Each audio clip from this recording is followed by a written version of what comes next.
ಸರ್ಕಾರನೇ ಕೇಂದ್ರ ಸರ್ಕಾರನೇ ಜವಾಬ್ದಾರಿಯನ್ನು ವಹಿಸ್ಕೊಳ್ಬೇಕಾಗ್ತದೆ. ಹಿಂದೆ ಪುಲ್ವಾಮಾ ಆಯಿತು, ಪಹಲ್ಗಾಮ್ ಆಯಿತು, ಮಣಿಪುರ ಆಯಿತು, ಯಾವುದು ಹೇಳ್ತಲ್ಲ ಈ ಥರ ಘಟನೆಗಳು ಆಗಬಾರ್ದು. ಘಟನೆ ಆಗಿರೋದು ನನಗೂ ಭಾಳ ನೋವು ತಂದಿದೆ. ಇದು ಎಲ್ಲೋ ಒಂದು ಕಡೆ ಇಂಟೆಲಿಜೆನ್ಸ್ ಫೇಲಿಯರ್ ಅಂತ ಅನ್ನಿಸ್ತದೆ.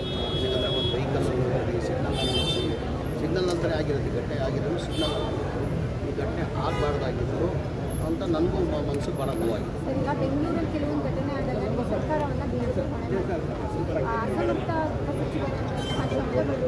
ಇಷ್ಟೊಂದು ಘಟನೆ ಆದರೂ ರಾಜೀನಾಮೆ ತೆಗೆದುಕೊಡ್ತಿಲ್ಲ.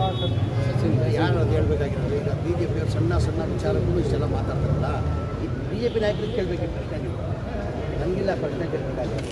ಈ ಬಿ ಜೆ ಪಿ ನಾಯಕರನ್ನ ಈ ಪ್ರಶ್ನೆ ಕೇಳಬೇಕು. ನನಗಿಲ್ಲ ಬಿ ಜೆ ಪಿ ನಾಯಕರನ್ನ ಪ್ರಶ್ನೆ ಕೇಳಬೇಕು.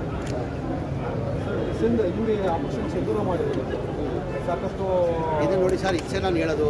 ನಾನು ಈ ಘಟನೆ ಆಗಬಾರ್ದಾಗಿದ್ದು, ಈ ಘಟನೆ ಆಗಿರೋದು ನಾನು ತಂದಿದ್ದೆ ಅಂತ ಅಷ್ಟು ಹೇಳೋದು. ಬಿಹಾರ ಚುನಾವಣೆ ಏನು ಸಂದೇಶ ಅದು ನೋಡಿ, ಈಗ ಮಾಧ್ಯಮದವರು ಹಿಂಗೆ ಕೇಳ್ತೀರಾ, ನಾವೇನಾರು ಅಂದರೆ ಅದೇ ಒಂದು ದೊಡ್ಡ ಸುದ್ದಿ ಮಾಡ್ತೀವಿ. ಈಗ ನೀವೇ ಕೇಳ್ತಾ ಇದ್ದೀರಿ ಈಗ ಬಿಹಾರ ಚುನಾವಣೆ ಹಿನ್ನೆಲೆ ಅಂತ ಅಂದರೆ ನೀವು ಮಾಧ್ಯಮದವರು ಅರ್ಥ ಮಾಡ್ಕೊಂಡಿದ್ದೀರಾ ಅಂತ ನಾನು ಭಾವಿಸ್ತೀನಿ. ಈಗ ನೀವು ಕೇಳಿದ್ದೀರ ಪ್ರಶ್ನೆ, ಅದು ಕಟ್ ಮಾಡಿ ನಾನೇನಾದ್ರು ಮುಂದೆ ಅಂದರೆ ಅದು ಒಂದು ಹೈಲೈಟ್ ಮಾಡ್ತೀನಿ. ಹೇಳ್ತಲ್ಲ ಸರ್, ಈ ರಾಜಕೀಯಕ್ಕೋಸ್ಕರ ಯಾರನ್ನ ಇರಲಿ ರಾಜಕೀಯ ಹಿನ್ನೆಲೆಯಲ್ಲಿ ಮಾಡಿದರೆ ಇದು ದೇವರನ್ನು ಒಳ್ಳೇದಾಗಲ್ಲ, ಯಾರಿಗೂ ಒಳ್ಳೇದಾಗಲ್ಲ.